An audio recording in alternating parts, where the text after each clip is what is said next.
بسم اللہ الرحمن الرحیم۔ اشفاق صاحب لکھتے ہیں کہ ایک کمہار کا بیٹا بہت عقل مند اور دانا تھا۔ اس کا باپ مٹی کے برتن بناتا تو وہ بچپن ہی سے اپنے باپ کے کام کو غور سے دیکھتا۔ اس کا باپ مٹی کے برتن بنا کر گاؤں میں فروخت کرتا تو گاؤں کے لوگ ادھار پر برتن لے لیتے اور مقررہ وقت پر رقم کی ادائیگی نہ کرتے۔ کمہار بہت کمزور اور غریب شخص تھا۔ وہ کسی سے لڑ بھی نہیں سکتا تھا۔ ایک دفعہ کمہار کا بیٹا رفیق کسی کام کے سلسلے میں شہر گیا تو اس نے ایک لکڑی کے فرنیچر والی شاپ دیکھی۔ لوگوں کا اس کی دکان پر بہت زیادہ رش تھا۔ وہ ایک شیشے کی دکان تھی جہاں بہترین فرنیچر تیار ہو رہا تھا۔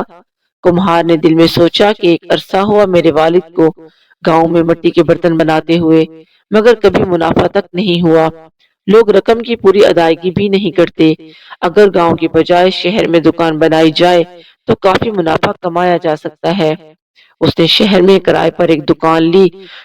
شروع میں گاؤں والوں کی باتوں میں آ کر کمہار شہر جانے کے لیے رضامند نہ ہوا اور اپنے بیٹے سے لڑائی جھگڑے کرنے لگا، لیکن آخرکار بیٹے نے اپنے باپ کو منا ہی لیا اور اپنا کاروبار شہر میں شفٹ کر دیا۔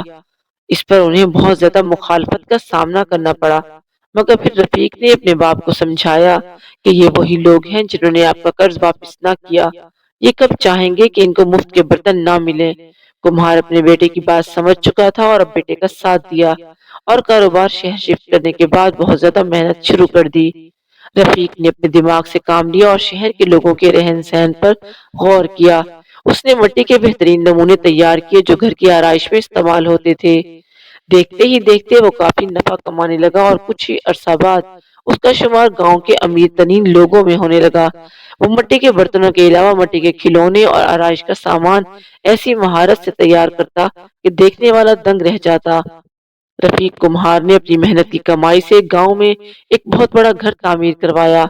اس کمہار کے پڑوس میں ایک غریب کسان تھا جس کا ایک کچا سا مکان تھا۔ وہ کسان کمہار سے بہت حسد کرنے لگا اور اس کی ترقی کسان کو ہضم نہیں ہو رہی تھی۔ ساری رات وہ حسد کی آگ میں جلتا رہتا اور جب رات کو کسان کی بیوی اس سے پوچھتی کہ کیا ہوا، آپ کو نیند کیوں نہیں آ رہی، تو وہ اپنی بیوی سے کہتا کہ کیا تم نہیں جانتی کہ ان کمہاروں کا ماضی کیسا تھا؟ ہمارا کچا مکان تھا مگر ان کمہاروں کی تو جھونپڑی تھی۔ اب یہ کمہار کہاں سے کہاں پہنچ گئے۔ ایک ایسا آدمی جس کا باپ میرا ملازم رہ چکا تھا، ان کی یہ ترقی مجھ سے برداشت نہیں ہوتی۔ میرا دل کرتا ہے کہ ان کو تکلیف دوں یا پھر مجھ سے دور چلے جائیں، مگر انہوں نے تو ہمارے گھر کے سامنے ایک عالیشان گھر تعمیر کر دیا ہے۔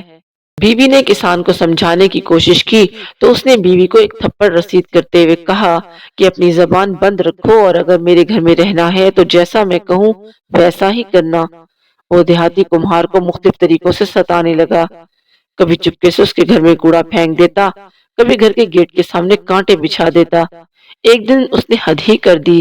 اپنی بیوی سے کہا کہ بھینس کو فی الحال بھوکا رکھو، پھر جب بھوک سے مرنے لگے تب اسے حد سے زیادہ چارہ کھلانا۔ پھر رات کو اپنی بھینس کمہار کے گھر کے گیٹ کے سامنے باندھ دی۔ صبح ہی وہ بھینس اپنے گھر لے آیا۔ کمہار صبح اٹھا تو دیکھا کہ گھر کے سامنے گوبر کا انبار لگا ہوا تھا۔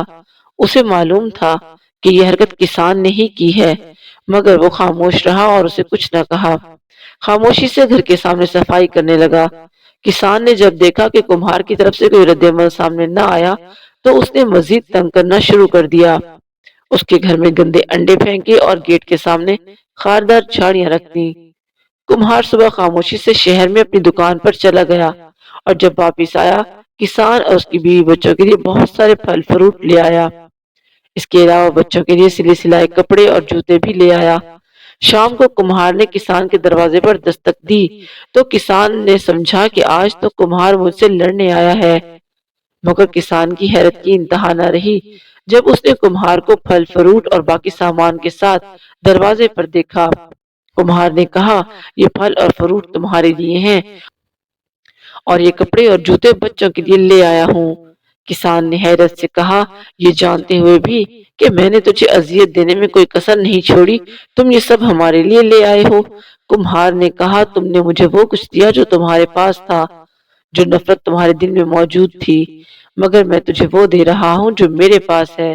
میرے پاس تمہارے لیے نفرت نہیں ہے، میرا باپ تمہارا ملازم رہ چکا ہے، اس گھر کا نمک کھا چکا ہے، میں تجھے کسی قسم کی تکلیف یا اذیت نہیں دے سکتا۔